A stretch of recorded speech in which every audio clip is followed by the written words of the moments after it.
Fala pessoal, seja muito bem-vindo a mais um vídeo do canal. No vídeo de hoje eu vou trazer para vocês aí o KCR11, tá? Mais um fundo aí de segmento de papéis, tá? Vou trazer para vocês todas as características desse fundo imobiliário e dar uma pincelada também aí no último relatório gerencial, tá? E por que eu tô trazendo aí para vocês fundos de papéis? Porque querendo ou não, os juros que nem subiu nessa semana para 15%, só os fundos de papéis aí para performar, para chegar próximo ou no caso superior aí a taxa Selic, tá? Então, eu estou trazendo isso aí como uma tese aí de diversificação para algumas pessoas, tá beleza? Então, a única coisa que eu te peço é deixar seu like aí e comente aí quais fundos de papéis aí que você detém na sua carteira, tá? Lembrando que esse vídeo aqui não é recomendação de investimento. Então, eu vou fazer um estudo aqui sobre ele, né? E, querendo ou não, você tira a sua tese se caso vale a pena ou não investir nesse fundo imobiliário.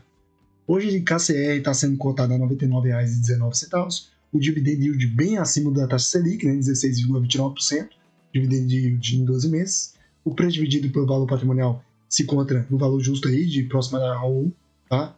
A liquidez diária dele passa de R$ 1 milhão por dia.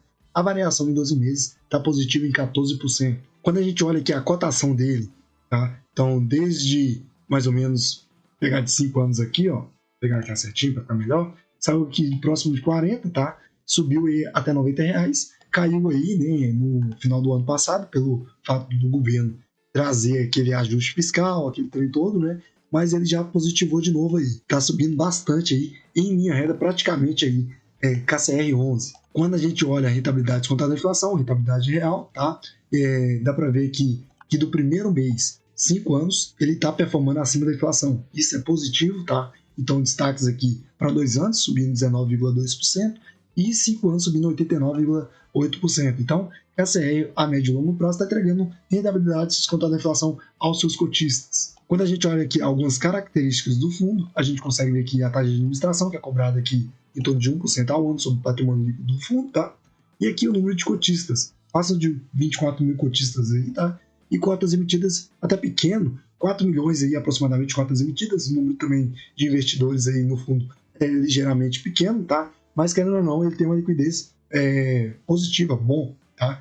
O valor sugerido que ele fosse cotar R$ 96,26, então ele está ligeiramente acima do valor justo. O valor patrimonial dele, o tamanho do fundo, é em torno de 465 milhões de reais. O último rendimento dele, o último provento, foi de R$ 1,41. Quando a gente olha aqui, ele em 5 anos, comparação com o CDI e o IFIX, ele está subindo 160% aproximadamente, enquanto o CDI está subindo 56,5% e o IFIX subindo 22,66%. Olha só, desde o começo aqui do fundo, em junho de 2020, ele está performando sempre acima do CDI. Isso aqui é sensacional, tá? Então, mesmo que a taxa Selic suba, ele está performando acima ainda do CDI. Isso é positivo, tá? Isso é muito pelo portfólio que ele detém. E se fosse o caso de você investir aqui R$ 1.000 no KCR11, você teria 2.670 centavos, tá? Enquanto o IDIV, o índice de dividendos, as ações mais pagadoras de dividendos, o ETF, você teria 1.724,70 centavos. E VVB11 você teria 2.045,30 centavos. E VVB11 é o S&P 500 que você consegue comprar aqui mesmo no Brasil. Então, de longe, valeria a pena aí, comprar KCR11. E vale ressaltar que isso aqui é só cotação. Se você colocasse aí os dividendos, comprasse mais cotas, ligeiramente é nítido que você teria bem mais retorno. Quando a gente olha aqui o KCR comparado com os outros fundos imobiliários, o dividend yield ele leva melhor, tá? E no caso aqui de preço dividido pelo valor patrimonial, leva aqui, não, tá zerado isso aqui, né?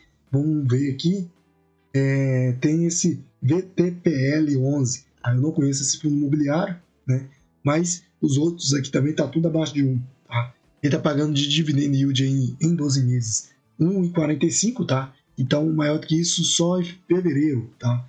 E em janeiro, dezembro, ele pagou 1,55 de dividend yield, isso é muito bom, né? Quando a gente olha aqui, Provento, ele pagou 1,41, né? 1,37 em maio, né? E ele, querendo ou não, ele dá para ver aqui uma curvinha, não sei se vocês vão conseguir acompanhar, uma curvinha ligeiramente para cima. Isso é positivo, tá? Em caso os juros venham a subir, né, ou se manter aí acima de 15%, possivelmente aí ele deve pagar mais dividendos, é o que eu acredito. Quando a gente passa pelo relatório gerencial, a gente tem como olhar aqui o comentário do gestor, né? Importante ressaltar que a gestora monitora sistematicamente ativos da carteira, tá? Mesmo no cenário da pandemia e diversos ciclos econômicos nos últimos 5 anos. Todas as operações investidas mantiveram desempenho e indicadores que garantem robustos, tá? Sem inadimplência. Então, querendo ou não, o gestor já traz aí uma coisa muito boa. Apesar que é de fundos de recebíveis, que ele está performando acima do CDI, ele ainda traz ainda que não está tendo nenhum tipo de inadimplência. Isso é sensacional, tá? E aqui a gente consegue ver a liquidez, tá? Desde quando ele entrou no IFIX, né, na carteira aqui, ó, no IFIX, ele saiu aqui de um pouco mais, deixa eu descer mais aqui, ó, de 2022 aqui, de 4 mil cotistas, né, para mais de 25 mil cotistas aí, aproximadamente em 2025. Então, esse aqui dá para ver ligeiramente aí uma alta bem expressiva, tá? Então, é importante que os fundos imobiliários entrem na carteira do IFIX. Quando a gente olha aqui a remuneração da carteira, tá, dos CRIs do KCR11, uma coisa me chama bastante atenção, né, que a boa parte aqui dos indexadores são IPCA, tá? Então, isso aí poderia ser diversificado? Poderia, mas no caso do case dele, eles preferiram no caso IPCA, mas o spread. Aqui a taxa média do IPCA, 12,78% ao ano.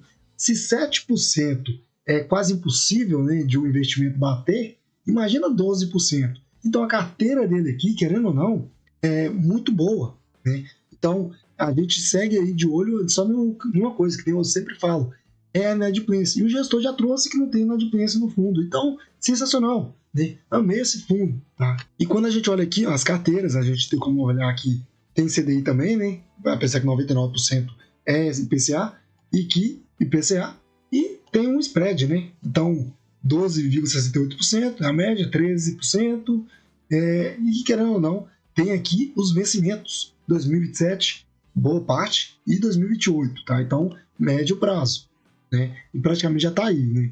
E aqui também tem outra parte aqui, ó, IPCA, né? O indexador, e aqui a taxa, né? Então, 12,68 também, contratado aqui 2029, 2030, né? Mais ou menos aí a médio prazo, né?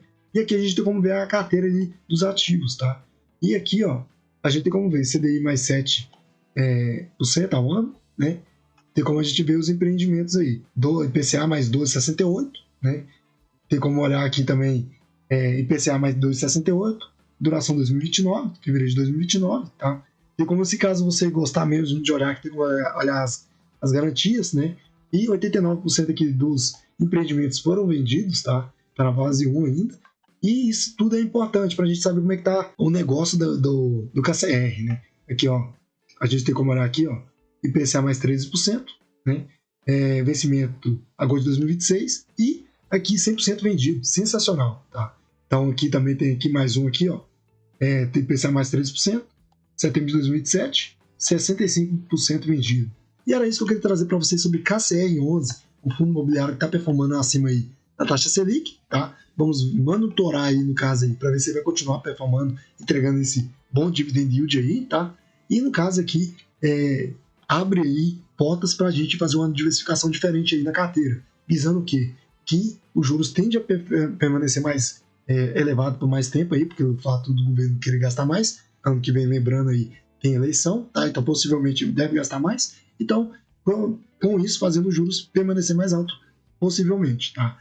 E, querendo ou não, os fundos aí de tijolos aí, eles tendem a performar negativo com juros elevados. Várias cotas de fundos imobiliários de tijolos devem ser reprecificados aí, tá? Também abre portas aí. Caso vocês queiram também, eu trago também vídeo a respeito aí de fundos específicos aí de tijolos, tá? Mas no caso aqui agora, olhando aqui para ter uma boa rentabilidade na carteira, fundos de recebíveis e papéis são os que melhores vão desempenhar aí com juros mais altos, tá? Era isso que eu queria trazer para vocês sobre KCR11. Comente aí o que você achou desse vídeo, não esqueça de deixar seu like e até a próxima, pessoal!